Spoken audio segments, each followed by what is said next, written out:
General Asif Ghafoor Arshad शरीफ की फौज में से सबसे पुराने दोस्त थे। वो ट्वीट या कोई पैगाम वगैरह तो नहीं दे सकते थे, इसलिए इन्होंने अपने ट्विटर डीपी का रंग काला करके यकजहती का पैगाम दिया है। मतलब वो भी मजबूर है, इनकी मजबूरी का ये आलम है तो सोचो हमारा रोना तो बनता है भाई। शरीफ सरदारी माफिया बहुत ज्यादा ताकतवर है, मगर मुझे फिर भी ये लगता है कि चोरों का खात्मा बहुत करीब है। सर आपने दोस्ती का फर्ज निभा दिया। हमेशा लोगों से सुना था कि सर आसिफ गफूर एक दोस्त पसंद और शफीक इंसान है, आज यकीन भी हो गया।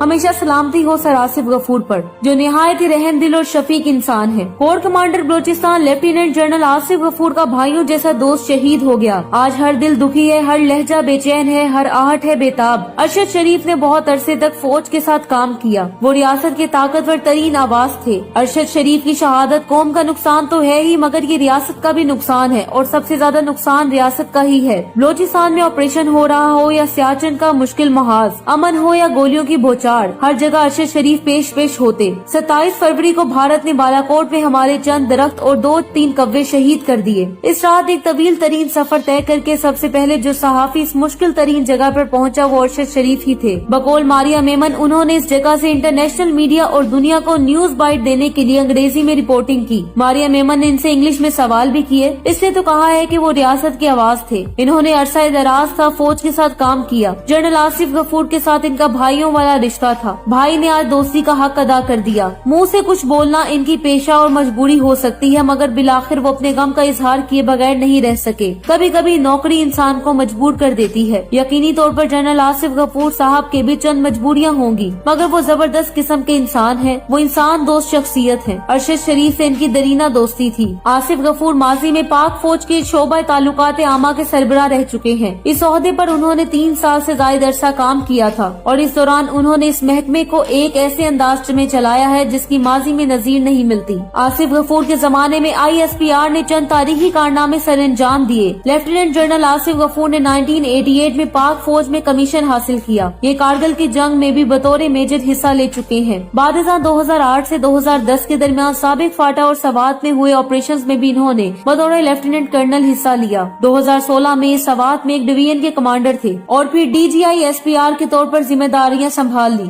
जनरल आसिफ गफूर का बतौर DGI SPR सबसे बड़ा कारनामा 2019 में भारतीय जारहियत के मौके पर सामने आया, जब एक भारतीय तैयारा पाकिस्तान एयरफोर्स के तैयारों का ताकुब करते हुए पाकिस्तानी फिजाई हदूद में दाखिल हुआ और पाकिस्तान ने इसे मार गिराया। भारतीय मीडिया के लिए ये हैरत अंगेज था। महज एक दिन कबल पूरा भारतीय मीडिया फतह और नुसरत के बिला वजह शादियाने बजा रहा था, क्योंकि एक भारतीय तैयारा कश्मीर के रास्ते पाकिस्तानी फिजाई हदूद में दाखिल होकर बालाकोट के मुकाम पर कोई मट्टी फेंक कर चला गया और वापसी पर दावा कर दिया कि इसने कोई 200 के करीब दहशतगर्द पाकिस्तान में मार डाले हैं। ताहम अगले ही रोज यानी 27 फरवरी को पाकिस्तान एयरफोर्स ने जवाबी कार्रवाई की और भारतीय जहाज को अपने पीछे लगा लिया। यहाँ जहाज गिराकर पायलट को गिरफ्तार कर लिया और फिर इसकी वीडियो रिलीज की, जिसमें अभिनंदन नामी पायलट पाकिस्तानी फौज की तहवील में चाय नोश करते हुए इसकी तारीफ कर रहा था। इसका जुमला दैट इज फैंटास्टिक खूब मशहूर हुआ। यहाँ तक कि लोगों ने अपनी टी-शर्ट्स पे ये लाइन लिखवा कर इस जीत को सेलिब्रेट किया। दूसरी जानिब भारतीय मीडिया को सांप सूंघ गया था। पाकिस्तान ने फौरी तौर पर बालाकोट को भी मीडिया के लिए खोल दिया और आलमी मीडिया में फौरन खबरें चलने लगी कि वहाँ कोई ट्रेनिंग सेंटर मौजूद नहीं है और भारत जिस जगह को तबाह करने का दावा कर रहा है वो एक खाली मैदान है। भारतीय हुकूमत गलतियों पर गलतियां कर रही थी। सुबकी मिटाने के लिए भारत ने इल्जाम लगाया कि पाकिस्तान ने F-16 का इस्तेमाल करके भारतीय मक तैयारा गिराया था, जबकि अमरीकी हुकूमत से मुआहदे के तहत पाकिस्तान इन तैयारों को भारत के खिलाफ इस्तेमाल न करने का पाबंद था। भारत ने दावा किया कि इसने एक पाकिस्तानी F-16 भी मार गिराया था। ये दावा यूं तो अपनी ताकत दिखाने के लिए किया गया था, लेकिन चूंकि ये महज झूठ के सिवा कुछ न था, इस पर भी इसे मजीद सुबकी बर्दाश्त करना पड़ी। जब आलमी मीडिया में रिपोर्ट्स चली कि पाकिस्तान के तमाम F-16 जहाज बिल्कुल महफूज हैं। ये सब कुछ लेफ्टिनेंट जनरल आसिफ गफूर की क़यादत में ISPR का कारनामा था और कई भारतीय चैनल्स पर बादशाह तस्लीम भी किया गया कि पाकिस्तानी ISPR की मीडिया हिकमत अमली इंतहाई कामयाब और पुरअसर थी। जनरल गफूर के पाकिस्तानी मीडिया मालिकान और नामवर सहाफियों से अच्छे ताल्लुकात रहे हैं, बल्कि इनका दौर जनरल आसिम बाजवा से भी अहम माना जाता है। इस वक्त जब नून लीग फौज पर तनकीद कर रही थी, जनरल गफूर ने इस इदारे को भरपूर डिफेंड किया